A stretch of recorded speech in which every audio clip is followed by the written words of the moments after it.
Hey team, this week we move on from imposter syndrome to talk about strengths and how we can identify and celebrate them. I have struggled in the past to recognise and fully appreciate my own strengths, but thankfully through the help of trusted people, I've made great progress to realise what I do well and celebrate it in simple ways. I wholeheartedly believe that you can too if you find you struggle with perfectionism, a strong inner critic, or low self-worth. This week I write about why we might struggle and offer a simple strategy to begin a healthier habit of strength recognition and celebration. In Tom's news this week, my journal and nature experience and nature walk continue in Sydney. The next one's on the 31st of May and 1st of June, respectively.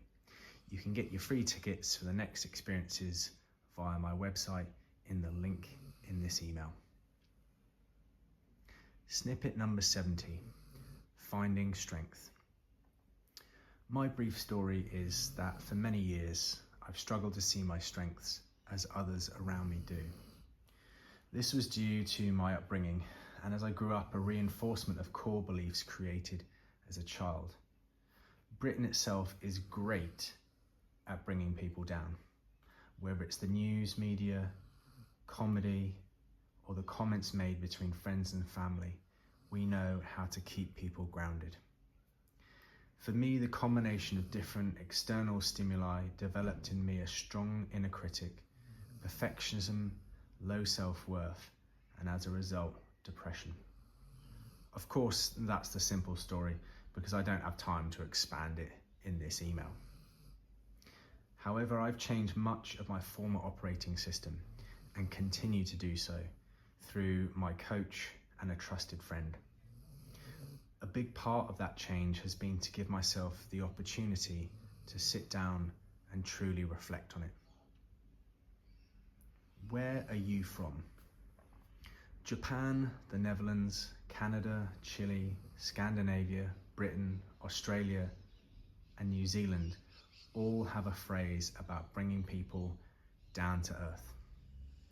Here in Australia and New Zealand, it's known as tall poppy syndrome, whilst in Japan, it's the nail that sticks up gets hammered down.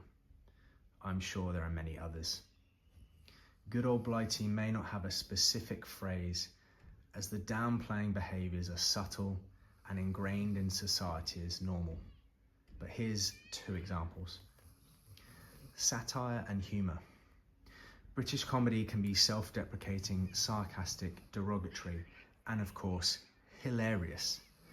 My own sarcastic, self-flagellating dry wit is a result of years of this humour. Yet it's not always helpful or supportive to me or others.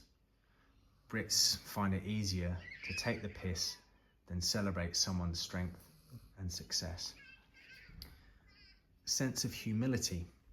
We are humble AF, said no Brit ever.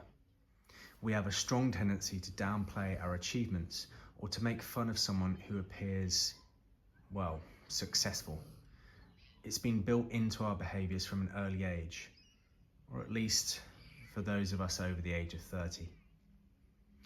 In childhood, we learn our core beliefs, and they are assumptions about the world we live in. These then inform our thoughts, our actions, and our behaviours. And as adults, many of us are still running that childhood operating system, which can affect us and those we interact with. The good news, though, is we can change all of these things with a little work, if we want to. A journey of 1,000 miles begins with a single step. Your internal challenges may be vampire-like, but there is no silver bullet. I'm sorry. If you want to change, though, you can. And here's what I found helpful. Number 1, mind your mouth. Start listening to what you say to yourself, whether that be internal or aloud, and question whether it's actually true. Number 2, book an appointment. Make time with yourself each week to sit and reflect on this question. When was I last really alive and energized? What was I doing, and what strengths was I using?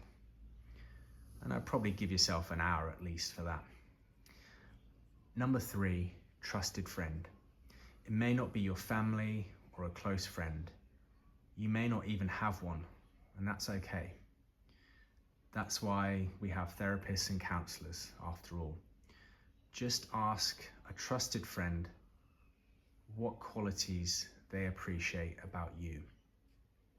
And number 4, wins. Our brains are great at recalling our mistakes, even that one thing back in 1994. But they can also recall our wins if we train them that way. We just need to change our focus. Begin writing down any wins and taking a minute to appreciate what went into them. There's so much more to this than one short email can cover, and this process takes time. My hope is that through these simple steps, you can at least begin the process of change. Let me know what you discover. Tom, and of course, Alex. XOXO.